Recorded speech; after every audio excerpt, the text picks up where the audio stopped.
தனிமை இத்தனை சிக்கல்களை தருமா? தனிமை என்பது ஒரு இயற்கையான உலகளவே உணர்ச்சி. ஆனால் எப்போதும் தனிமையாக இருக்கும் மனிதர்களுக்கு பலவிதமான சிக்கல்கள் எழுகின்றன. அவை பற்றி இந்த பதிவில் பார்க்கலாம். தற்போது தகவல் தொடர்பு மற்றும் தொழில்நுட்பம் முன்னே என்பதை விட அதிகமாக முன்னேறி இருக்கிறது. எங்கேயோ வெகு தொலைவில் உள்ளவர்களின் கூட தொடர்பு கொள்ளும் வகையில் இவை அமைந்திருக்கின்றன. ஆனாலும் எப்போதும் தனிமையில் இருப்பவர்களுக்கு உடல் மற்றும் மன ஆரோக்கியம், சமூக திறன்மை மற்றும் வாழ்க்கையின் பல்வேறு அம்சங்கள் பாதிக்கும். தனிமை விழிப்புணர்வு வராமல் 2017 இங்கிலாந்து தொடங்கிய தனிமையில் வாழும் மனிதர்களுக்கு வாழ்வில் ஏற்படுத்தும் விளைவுகளை பற்றி விழிப்புணர்வை ஏற்படுத்தும் நோக்கத்துடன் இதை கடைபிடிக்கப்படுகிறது. இதன் முக்கியமான நோக்கம் ஆதரவான சமூகங்களை உருவாக்குவது, அன்பான உண்மையான நேர்மையான மனிதர்களுடன் பொழுதை கழிக்க தனிமையில் இருக்கும் மனிதர்கள் தூண்டுவது. உலகெங்கும் உள்ள ஒரு வியாதியாக தனிமை மாறிவிட்டுகிறது. அமெரிக்கா போன்ற வளர்ந்த நாடுகளில் தனியாக இருக்கும் மனிதர்கள் அதிகரித்து வருகிறார்கள். தனிமை தரும் சிக்கல்கள்: மனநல பிரச்சனைகள். நீண்ட நாட்களாக தனிமையில் இருக்கும் ஒருவருக்கு மனசோர்வு, பதற்றம் மற்றும் அதிகரித்து மன அழுத்தம் போன்ற மனநல பிரச்சனைகள் ஏற்படும்.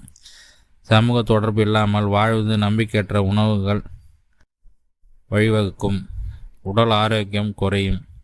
தனிமை உடல் ஆரோக்கியத்தை எதிர்மறையாக பாதிக்கும். தனிமையில் இருக்கும் நபர்களுக்கு இதய நோய், உயர் இரத்த அழுத்தம் மற்றும் பலவீன நோய் எதிர்ப்பு செயல்பாடு போன்ற நிலைமைகளை ஏற்படும். இவர்கள் தனிமையில் இருப்பதால் தாமதமான மருத்துவ கவனிப்பு, மோசமான சுகாதார மேலாண்மை ஆகியவற்றை வழிவகுக்கும். குறைக்கப்பட்ட அறிவாற்றல் செயல்பாடு.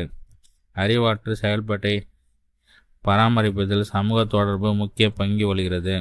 தனிமை அறிவாற்றல் வீழ்ச்சிக்கு வழிவகுக்கும்.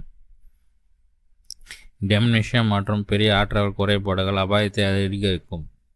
மற்றவர்களுடன் நேரம் செலவழிப்பது மனதை சுறுசுறுப்பாகவும் கூர்மையாக வைத்திருக்க உதவுகிறது. மோசமான தூக்கம். தனிமை தூக்க முறைகளை பாதிக்கும். தூக்கமின்மை அல்லது மோசமான தூக்கத்திற்கான தரத்திற்கு வழிவகுக்கும். சமூக தொடர்பு மற்றும் உணர்ச்சி ஆதரவு இல்லாத மன அழுத்தத்தையும் பதற்றத்தையும் அதிகரிக்கும். இது தூக்கத்தை சீர்குலைக்கும். திருப்தியின்மை. தனியாக இருப்பது வாழ்க்கையின் திருப்தியின்மை மற்றும் மகிழ்ச்சி குறைபாடுக்கு வழிவகுக்கும். சமுதாயம் தொடர்பான ஒரு நிறைவான வாழ்க்கை இன்றியமையாததாக இருக்கும். மற்ற மனிதர்களின் தொடர்பு இல்லாமல் வாழ்வது வாழ்க்கையை வெறுமையாக்கும், அர்த்தமற்றதாக உணர முடியும். குறைந்த சுயமரியாதை. தனிமை சுயமரியாதை மற்றும் சுயமதிப்பை எதிர்மறையாக பாதிக்கும்.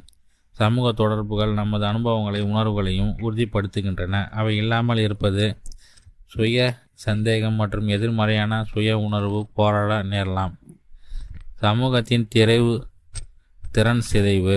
சமூகத்து தொடர்பு இல்லாத சமூக திறன்களை மோசமடைய வழிவகுக்கும்.